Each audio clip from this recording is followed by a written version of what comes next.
Hello everybody, welcome back. Today as well we have got you another video. In this video I'll show you how you can go ahead and use PPTO Walmart. But before that, please do make sure to like our video, subscribe our channel, and yes, without any further delay we will simply go ahead and step into our video. So let's start from, so what exactly is PPTO? A policy that Walmart gives to their employee, and it is the protected paid time off. You can see it gives you absence protection, which means that the absence will not go on your attendance record and you won't get your like salary cut off for that.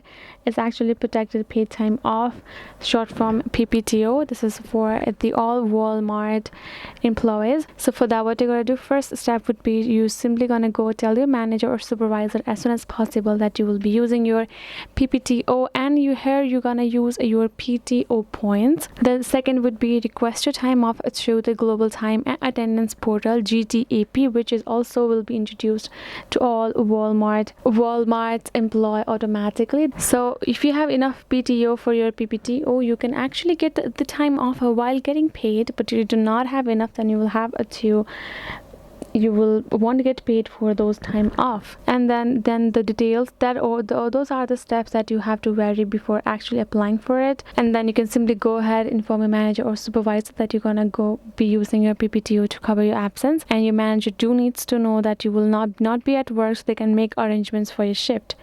Afterwards, request your time off through GTAP, which you will be doing in first. So you can access GTAP on the Walmart website. When you request time off, you will need to provide the following information, which I will explain thoroughly over here. You actually have to enter the date you are requesting off, simply filling in the form, then the reason for your absence, the number of hours you are requesting off. Good for you to select this sick option. Then you're gonna go ahead, check your balance off after you have submitted your time off request. Be sure to check your PPTO balance to make sure that you have enough time to cover your absence. And then after you have done so, you're gonna enter your report to the Walmart. They will be able to access it, and you have successfully applied for your PPTO paid time off, and then you will be done. So this is it, guys. If you got more questions, make sure to leave them in the comments below, and yes, I will be seeing you guys in our next video.